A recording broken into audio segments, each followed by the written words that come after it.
सलाम वालेकुम। नमस्कार।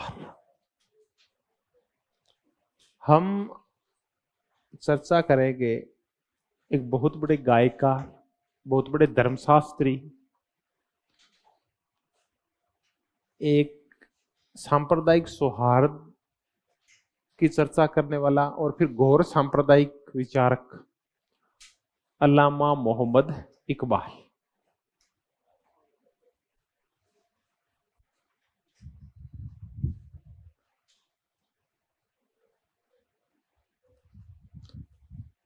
अब मुझे ये नहीं पता कि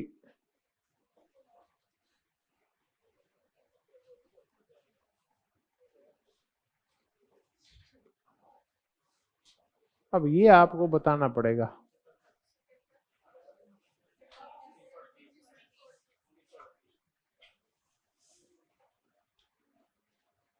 मोहम्मद इकबाल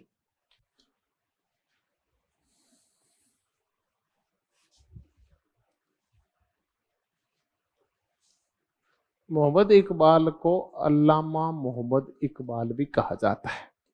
तो कई बार तो ये तक पूछ लिया जाता है कि रमाबाई को पंडिता क्यों कहा जाता है। तो हम ये भी करना पड़ेगा कि इनको अल्लामा क्यों कहा जाता है। तो वही जिस दो तात्पर्य पंडिता का होता है वही किसका होता है, अल्लामा।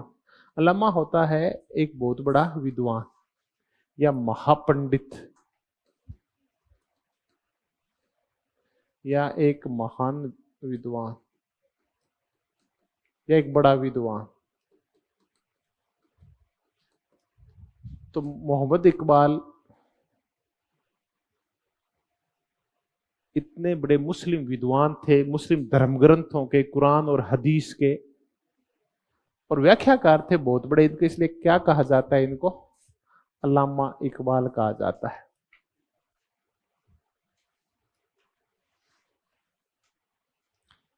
मोहम्मद इकबाल मूलतः लाहौर के थे और वहीं से पढ़ लिख के, और कुछ टाइम पढ़ाया भी था उन्होंने लाहौर में। फिर उस शिक्षा के लिए चले गए कैम्ब्रिज। इसका मतलब साधारण परिवार का तो नहीं था उस टाइम जो ब्रिटेन गया है। फिर कैम्ब्रिज गए, कैम्ब्रिज से फिर ये जर्मनी में म्यूनिख एक जगह है वहां चले गए कैम्ब्रिज से पढ़ के।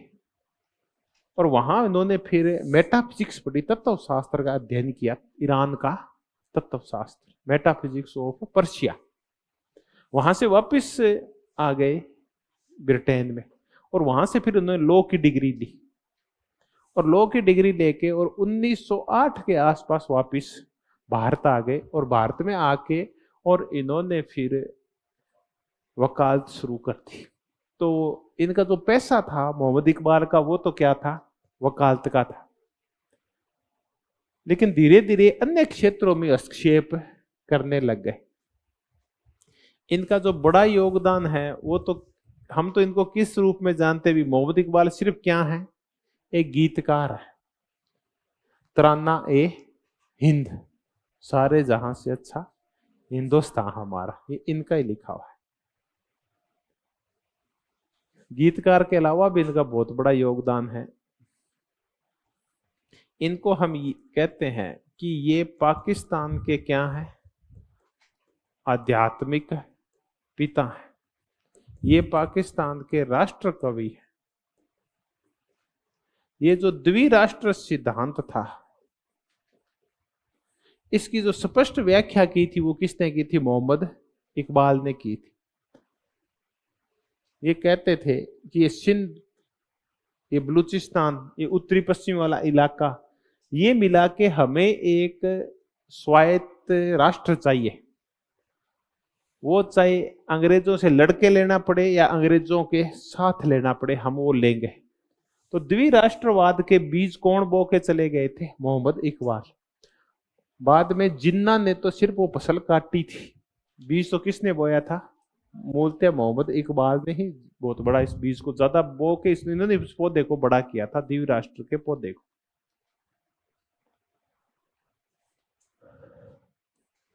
ये पंजाब की जो असेंबली है, स्टेट असेंबली, उसके मेंबर रहे, पंजाब स्टेट असेंबली के। और ये किस पद पे रहे? 1930। ये वो साल था जब इनको बनाया गया, मुस्लिम लीग का अध्यक्ष बनाया गया। वो मुस्लिम लीग जिसके अध्यक्ष के रूप में हम किसको जानते हैं? मोहम्मद अली जिन्ना को जानते हैं। जब मुस्लिम लीग बनी थी तो मोहम्मद अली जिन्ना का उससे कोई संबंध नहीं था। मोहम्मद अली जिन्ना तो कांग्रेस ही थे शुरुआत में। बाद में जैसे जैसे मोहम्मद अली की अवहेलना होती गई, उनका वो कांग्रेस से टूट के और किसकी तरफ चले गए? मुस्लिम लीग की तरफ। तो ये मुस्लिम लीग के अध्यक्ष बनाए गए। अप्पादुरई। अप्पादुरई जिन्होंने इंडियन पॉलिटिकल थॉट के ऊपर बहुत अच्छा काम कर रखा है, पी अप्पादुरई। ये कहते हैं कि मोहम्मद इकबाल शुरू में ऐसे नहीं थे। शुरू में तो ये हिंदू मुस्लिम एकता के समर्थक थे,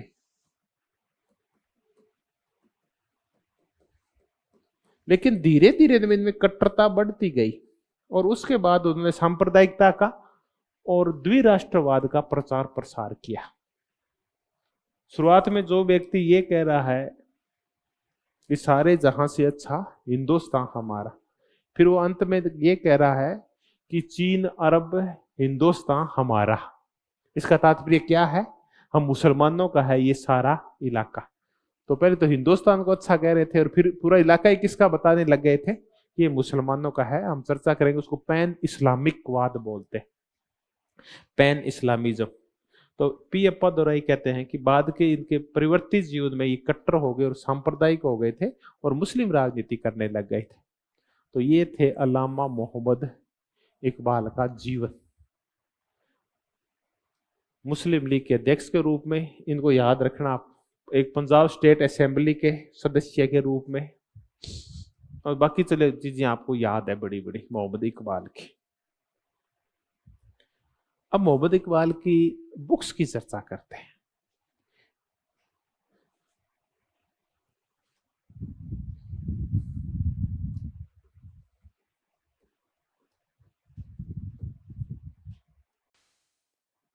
इनकी एक बुक्स है, वो है 6 लेक्चर्स। और ये 6 लेक्चर है, ये रिकंस्ट्रक्शन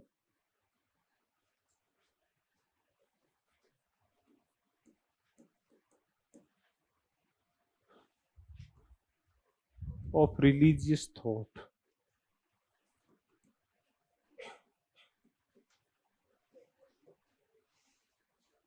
ऑफ इन इस्लाम।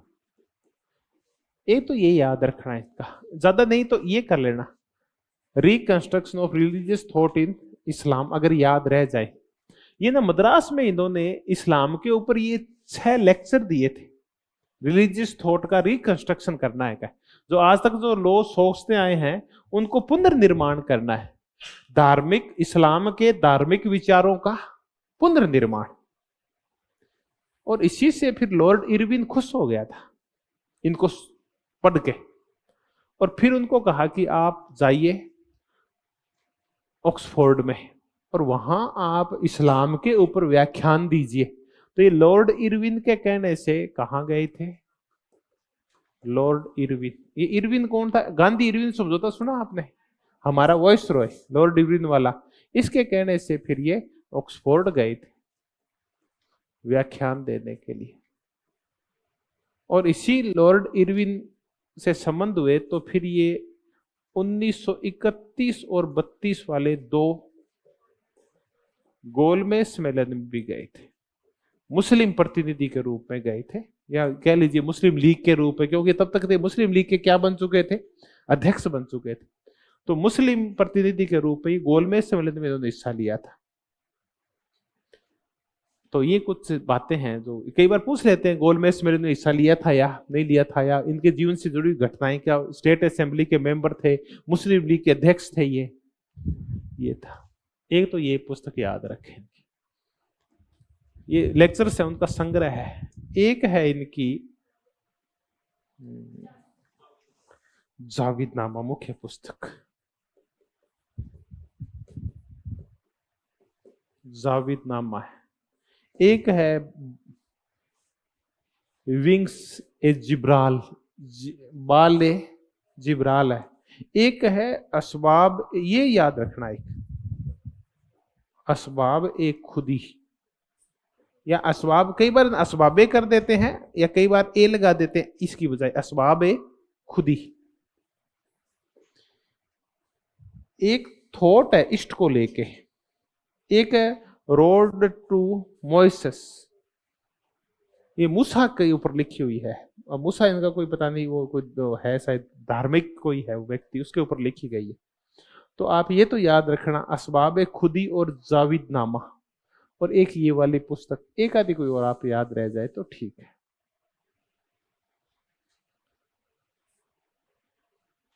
अब हम इनके विचारों की चर्चा करते हैं, अब आनंद आएगा। बुक्स तो आप ज्यादा मत करना, सारी करोगे तो सारी भूल जाओगे। तो 3-4 तो मुख्य मुख्य पुस्तकें हैं वो याद रख लेना, ज्यादा नहीं तो ये तो याद रह जाएगी लंबी सी, reconstruction of religious thought in Islam. अब रिलीजियस थॉट इन इस्लाम कहते हैं, आपको पता है, और तो कोई लिखने वाला है नहीं इसके ऊपर। हमने ऐसा तो कुछ पढ़ा नहीं, किसका, इनका सैयद का तो पढ़ा नहीं, तो बचा कौन है, मोहम्मद इकबाल बचा है। तो ये दो याद रहे आपको रखनी पड़ेगी, जाविद नामा और असबाब खुदी।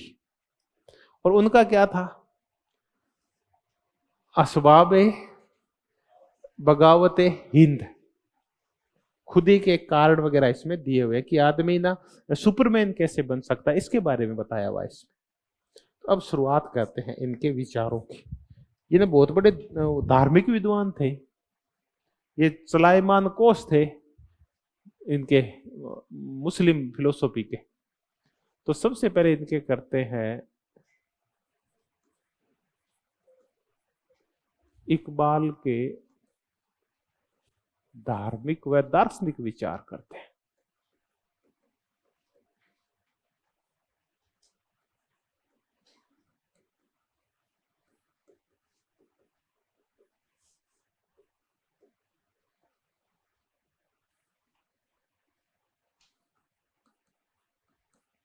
Religious and philosophical thoughts of Iqbal. पहले चर्चा करते हैं परम अहम की, कि ये क्या है।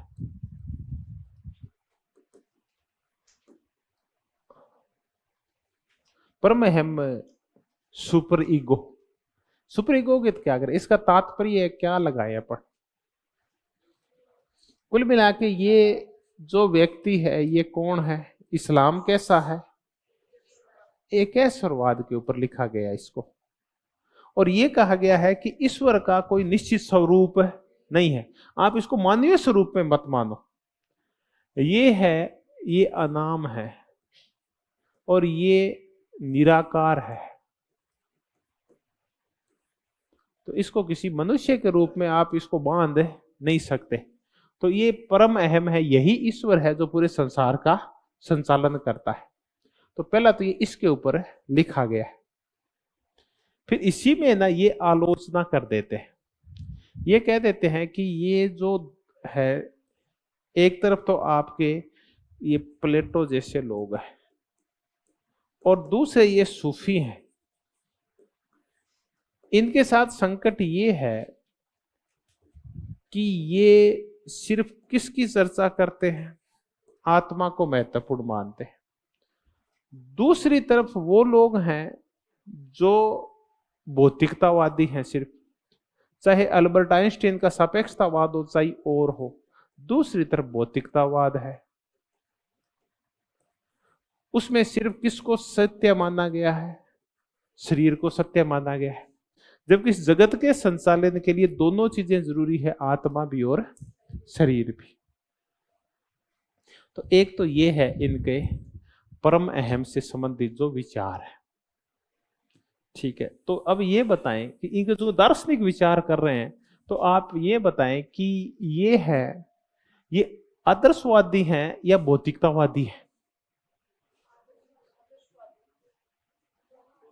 ये दोनों का समन्वय है, न तो ये प्लेटो की तरह आदर्शवादी हैं और न ही ये होब्स जैसे और कार्ल मार्क्स की तरह भौतिकतावादी है, बल्कि ये क्या कहते हैं, ये क्या है, दोनों का एक समन्वय है। तो ये इनका परम अहम का विचार था। अब हम इनका विचार करते हैं, कौन सा? खुदी का इनका जो विचार है, खुदी को बोलते हैं हम महामानव। महामानव को क्या बोलते हैं? सुपरमैन। ये ली तो इन्होंने नीत्शे से है, नीत्शे से प्रेरित है, लेकिन नीत्शे का जो मानव है वो अलग प्रकार का है।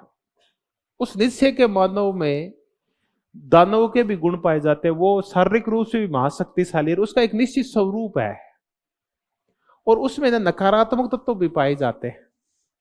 तो वो तो है नीत्शे, जिसमें विध्वंस की शक्तियां भी पाई जाती है। नीत्शे के सुपरमैन, वो कुछ भी कर सकता है।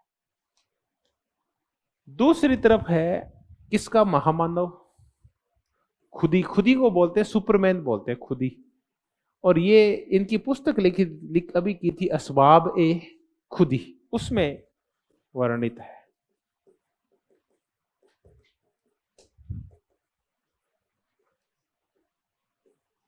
अब हम देखते हैं कि है क्या।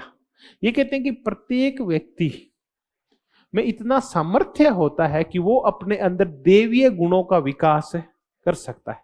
वो अपनी आत्मा में इतना ज्ञान का संचार कर सकता है, उसमें इतनी व्यापकता ला सकता है कि जैसे खुदा के विचारों में होती है, जैसे देवीय गुणों में होती है, जैसे ईश्वरीय गुणों में होती है, वो एक व्यक्ति भी स्थापित कर सकता है।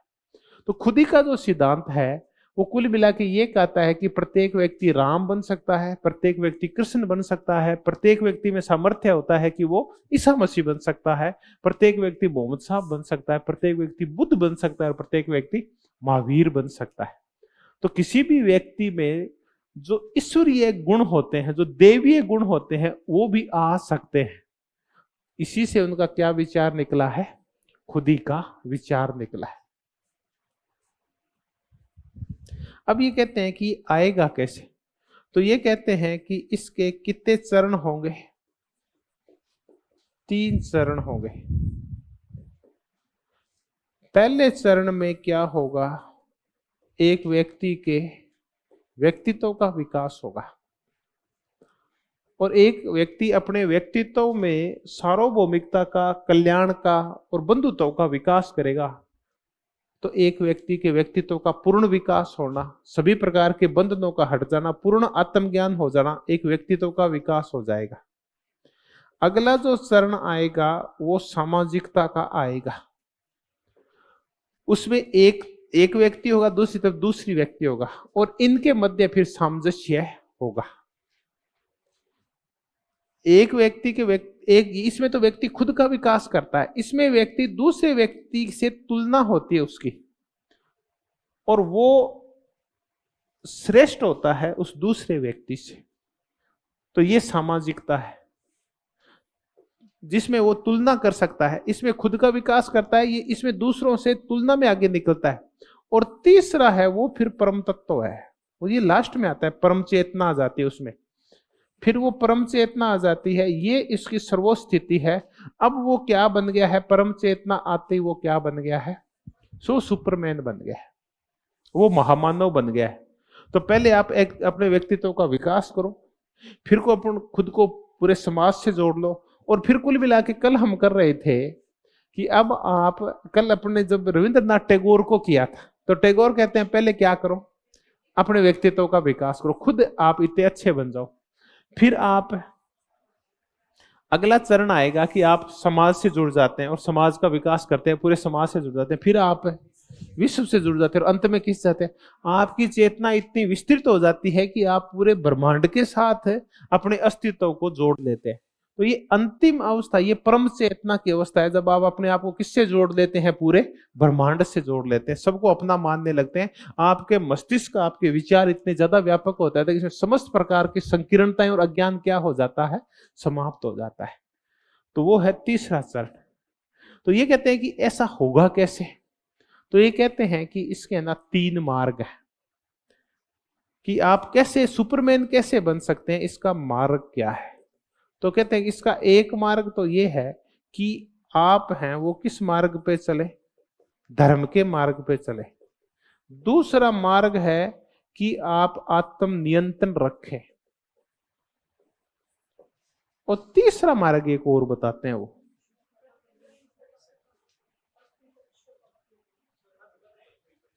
चलिए आप ईश्वर पे क्या रखें?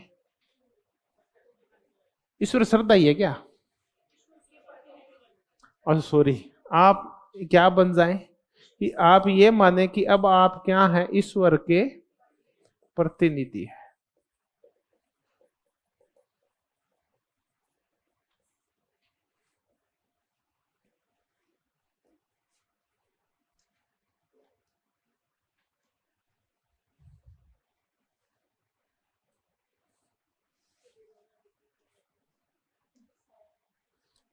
आप धर्म के मार्ग का पालन करें, आप आत्मनियंत्रण रखें और आप अपने आप को क्या माने कि आप ईश्वर के प्रतिनिधि है, फिर आप क्या बन जाएंगे? सुपरमैन बन जाएंगे। तो ये नित्य का सुपरमैन है, उसमें कुछ नकारात्मक भाव, उसके सारे भावों को अगर समाप्त कर देते हैं तो क्या बनता है? खुद ही का विचार बनता है। तो ये हमने कहा कि एक ईश्वरवादी थे, भौतिकतावादी आदर्शवादी दोनों का समन्वय चाहते थे। दूसरा हमने इनका खुदा का विचार देखा, इनके दार्शनिक विचारों। अब हम जो अगली चर्चा करेंगे वो इनका कर्म का सिद्धांत करेंगे।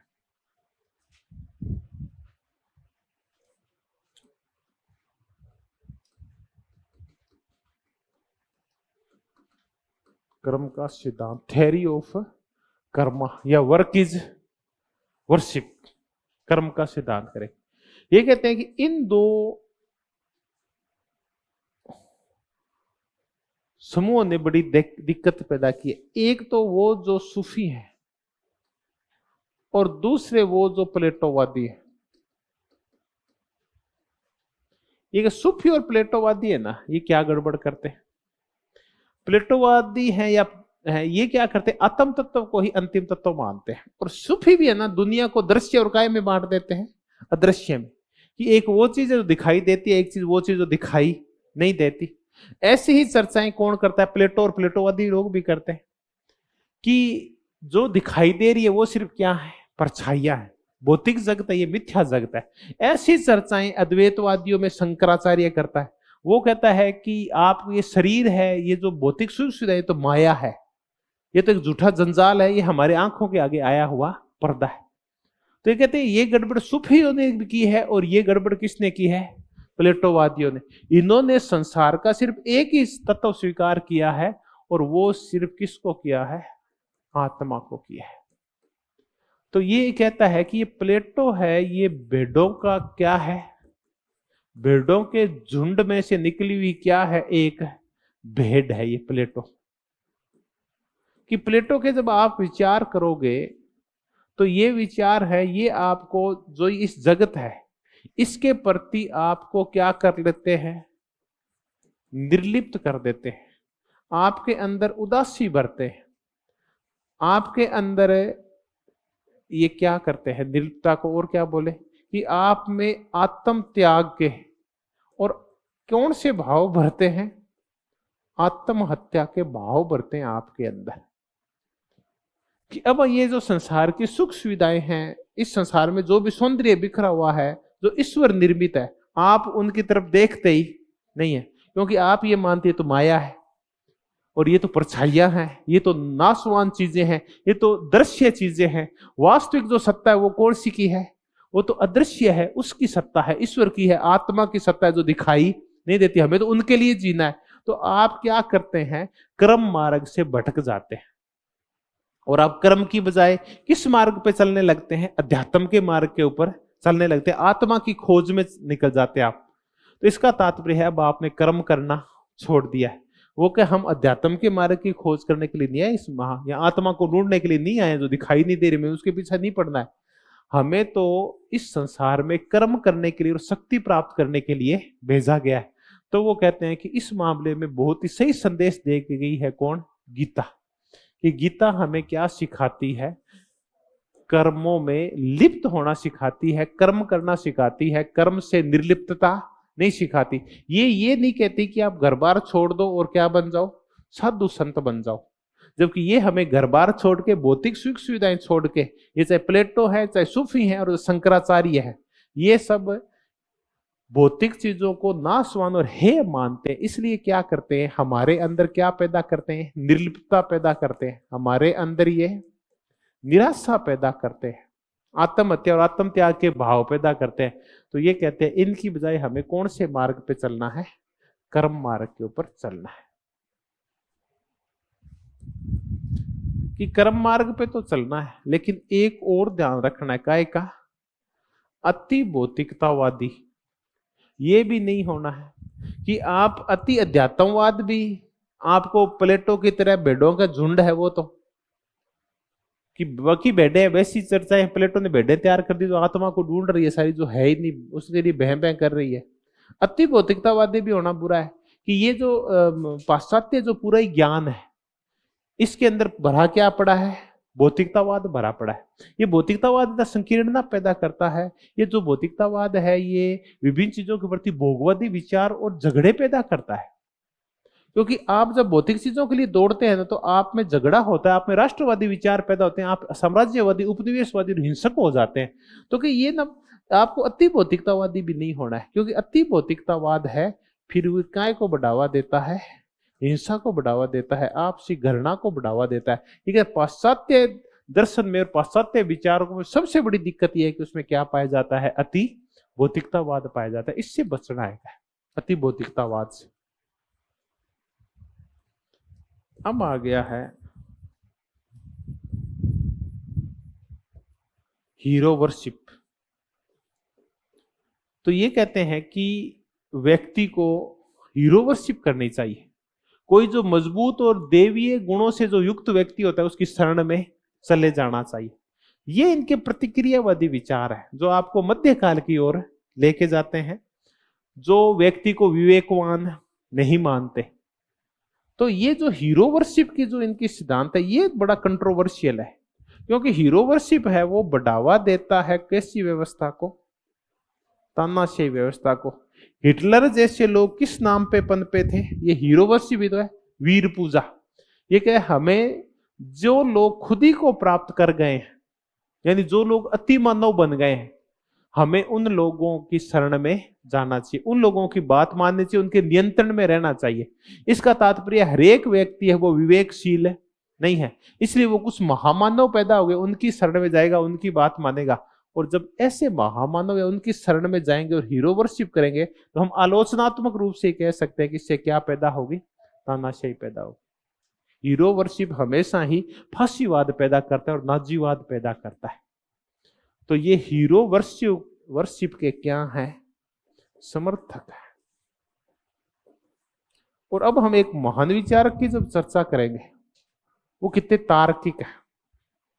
वो कहते हैं कि भारत में एक बहुत ही बड़ी कमी पाई जाती है कि यहाँ के लोग ना भक्ति भाव और पूजा में बहुत ज्यादा विश्वास रखते हैं। और ये है ना शुरुआत से ही कई सदियों से अवतारों की पूजा करते आ रहे हैं। तो ये कहता है कि ये ना बहुत ही खतरनाक प्रवृत्ति है भारतीयों के अंदर कि वो हीरो वर्शिप करते हैं। वो कहते हैं धर्म में अगर हीरो वर्शिप होती है ना वो तो आपको लेके जाती है मोक्ष की ओर, लेकिन धर्म से निकल के और हीरो वर्शिप अगर राजनीति में घुस गई तो फिर तानाशाही पैदा करेगी। क्योंकि जिस व्यक्ति को आपने वर्शिप की है वो धीरे धीरे आपकी सारी सत्ताओं पे क्या कर लेगा, नियंत्रण स्थापित कर लेगा। और वो थे भीमराव अंबेडकर। भीमराव अंबेडकर हीरो वर्शिप के घोर विरोधी थे। उनका हीरो वर्शिप के रिजल्ट देख लो, ये फांसीवाद पैदा किया इसने, व्यक्ति पूजा, इसको व्यक्ति पूजा कह लो, इसको नायक पूजा कह लो, इसको अवतार पूजा कह लो, ये तानाशाही पैदा करती है। तो मोहम्मद इकबाल तो कह रहे हैं कि हमें हीरो वर्शिप करनी चाहिए, हमें महान व्यक्ति की शरण में जाना चाहिए। और अंबेडकर कह रहे हैं कि हमें हीरो वर्शिप नहीं करनी चाहिए, उम्मीद नहीं करनी चाहिए कि राजनीति में कोई अवतार आएगा, और किसी को अवतार मानने की आवश्यकता नहीं है। क्योंकि अगर कोई व्यक्ति को आपने अवतार मान लिया ना तो वो उसके बाद पक्का ही आपका शोषण करेगा। क्योंकि अब आपने अपना सारा विवेक, आपने अपनी सारी स्वतंत्रता, आपने अपने सारे विचार, सारी बौद्धिकता और तार्किकता उसके हवाले कर दिए। अब वो जो चाहेगा उसका वो उपयोग करेगा। तो अंबेडकर हीरो वर्शिप के विरोधी हैं और इकबाल हीरो वर्शिप के समर्थक है। तो हमने इनका एक जो अच्छा सिद्धांत सीखा वो कौन सा सीखा? कर्म का। एक ये भी ठीक है कि अति भौतिकतावाद है, इसमें अध्यात्म और अच्छे गुण अच्छाई समाप्त हो जाती है, और आप भौतिक पदार्थों के पीछे दौड़ते हैं तो आप पे हिंसा और क्या पैदा होती है? घृणा। तब आप में बंधुत्व के और नैतिकता के भाव समाप्त हो जाते हैं। एक हमने इनका गलत सा विचार पढ़ा, ये किसकी प्रेरणा स्रोत क्या कह रहे हैं? हमें क्या करनी चाहिए? हीरो वर्शिप करनी चाहिए।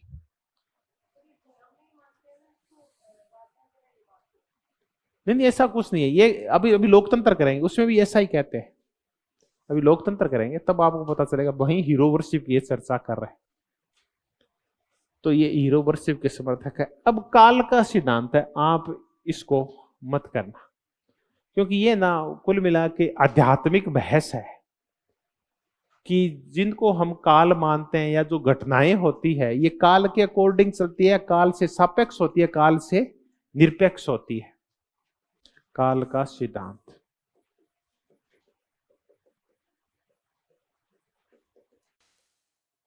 थ्योरी ऑफ टाइम,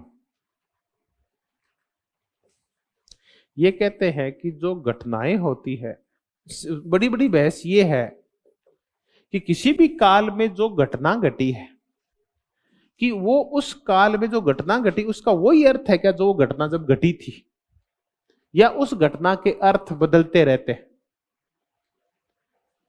तो कुछ विद्वान ये कहते हैं कि जो घटनाएं घटी हैं वो सापेक्ष हैं, उनका समय से कोई रिलेशन नहीं है, टाइम कोई सा ही हो उनके अर्थ बदलते रहते हैं किसी भी घटना के, क्योंकि कोई भी घटना का जो निहितार्थ है वो व्यक्ति खुद लगाता है जो उसको समझने की कोशिश करता है। अब आप चाहे प्लेटो के समय की कोई घटना उठा लो या प्लेटो के विचार उठा लो, तो प्लेटो के विचार क्या शाश्वत और निरपेक्ष है? क्या नहीं है। जो व्यक्ति जिस टाइम पढ़ेगा और जिस वातावरण में पढ़ेगा वो विचार क्या हो जाएंगे? वैसे ही हो जाएंगे। अरस्तु के विचार, चलो अपन करते हैं अरस्तु के विचार। अपन कहते हैं कि अरस्तु के विचार एक समय से बंधे हुए हैं, और वो समय कौन सा है? प्राचीन समय।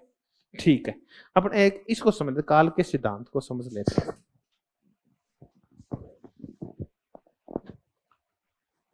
अरस्तु का दर्शन कर लो या अरस्तु के सिद्धांत कर लो।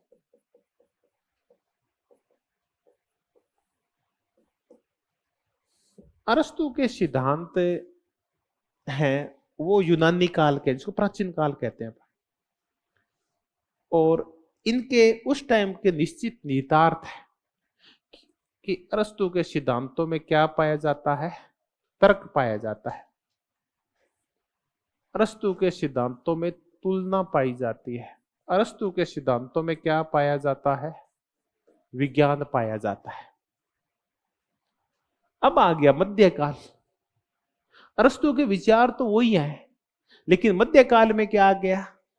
स्कोलास्टिक पद्धति आ गई, और अरस्तु के विचारों को कौन सा रूप दे दिया गया? धार्मिक रूप दे दिया गया। तो क्या ये समय के अकॉर्डिंग वैसे ही थे, या समय बदला तो विचार भी बदल गए? समय बदला तो विचार बदल गए। मध्यकाल में अरस्तु के विचारों से स्कोलास्टिक पद्धति खड़ी हुई। अब आ गया आधुनिक काल। आधुनिक काल में दोबारा वही काल लौट आया जो किसका था? वो प्राचीन काल था, वापिस लौट आया। वापिस अरस्तु वाले विज्ञान, तुलना और काय की चर्चा होने लगी, तर्क की, और वापिस उसी रूप में वो वापिस से आ गया। लेकिन उस रूप में नहीं आया। उसमें से क्या किया गया? आत्म तत्व निकाल दिया गया और भौतिक तत्व को रख लिया गया। होब्स जैसे लोगों ने क्या किया? इसमें से भौतिकतावाद तो उठा लिया और बाकी चीजों को इसमें से छोड़ दिया, आत्म तत्व को। तो अब ये बताए कि ये जो काल के अनुसार जो विचार या घटनाएं प्रकट होती है, ये घटनाएं सापेक्ष होती है या निरपेक्ष होती है? इस मुद्दे के ऊपर बहस है।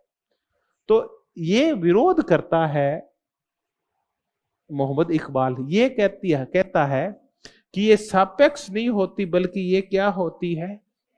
निरपेक्ष होती है। ये बदलती नहीं है। हम समय, काल और इनको हम नाप सकते हैं। इनकी घटनाओं के वही अर्थ होंगे जो उस समय लगाए गए थे। इनके अर्थ निश्चित होते हैं, इनके अर्थ बदलते नहीं है। जबकि बाकी विद्वान कह रहे हैं कि विभिन्न घटनाओं के, विभिन्न विचारों के, सिद्धांतों के, अवधारणाओं के अर्थ बदलते रहते हैं। अरस्तु के बातों का अर्थ है वो सिसरो कुछ और लगा रहा है, थॉमस एक्विनास कुछ और लगा रहा है, और होब्स उसका अर्थ कुछ और ही लगा रहा है। इसका तात्पर्य कोई भी चीज होती है वो काल से बंधी हुई नहीं होती, वो बदलती रहती है, निश्चित काल के साथ बंधी नहीं होती। जबकि मोहम्मद इकबाल कहते हैं कि कोई भी चीज किसके साथ बंधी होती है, काल के साथ बंधी होती है, कि वो उसी काल में घटित हुई थी, वो निश्चित काल था, उसके बाद है, उसके अर्थ बदलते नहीं है। हम देखते हैं क्योंकि कोई भी घटना काल के साथ बंधी हुई नहीं होती, जैसे जैसे समय बदलता है घटना के स्वरूप, तर्कों के स्वरूप और जो सिद्धांतों के स्वरूप भी बदलते रहते हैं। अब बताएं आप कि जो तर्क होता है या जो कोई भी चीज है, चाहे वो घटना है, चाहे विचार है, चाहे सिद्धांत है, वो इकबाल कह रहा है क्या होते हैं, निरपेक्ष होते हैं, उनके निश्चित अर्थ होते हैं जो बदलते नहीं है। और कुछ विचार कह रहे हैं ये क्या होते हैं, सापेक्ष होते हैं, जैसे परिस्थितियां बदलती है, व्यक्ति बदलते हैं, समय बदलता है, ये भी बदल जाते हैं। तो ये तो जो बहस है वो किसको लेके, सापेक्षता और निरपेक्षता को लेके, और इसमें जैसा कुछ नहीं था। तो हमने ये चर्चा की कि ये एकेश्वरवादी था, आत्मा और भौतिकतावाद, आइडियलिस्ट आदर्शवाद और भौतिकवाद दोनों को मानता था। इसने खुदी का या महामानव का सिद्धांत वर्णित किया है कि कोई भी व्यक्ति है वो अपनी आत्मा में ज्ञान का प्रकाश फैला के और अपने आप में कितने भी देवीय गुणों का विकास कर सकता है। फिर हमने कर्म का सिद्धांत किया, वो कहते हैं कि ये प्लेटो है, ये भेड़ों के झुंड वाला, इसका याद रखना। ये क्या है, ये भेड़ों के झुंड वाला है, इस बात को आप याद रखना। फिर सूफियों का विरोध करता है प्लेटो, और शंकराचार्य जैसे लोगों का विरोध करता है। चलो शंकराचार्य तो अपन घीस लाए हैं। ये अति भौतिकतावाद का विरोध करता है, समर्थन किसका करता है, हीरो वर्शिप का समर्थन करता है। फिर काल का सिद्धांत कर लिया। ये थे मोहम्मद इकबाल के धार्मिक विचार। अब हम मोहम्मद इकबाल के कौन से करेंगे, राजनीतिक विचार करेंगे। कितने देर का विराम लेते हैं, लास्ट 5 मिनट, क्यों 10 मिनट तो सारा ही है, ज्यादा आप अब नहीं करेंगे। आप 5 मिनट पानी पी लो, इतने में कंप्लीट हो जाए। नमस्कार, धन्यवाद, बहुत बहुत धन्यवाद।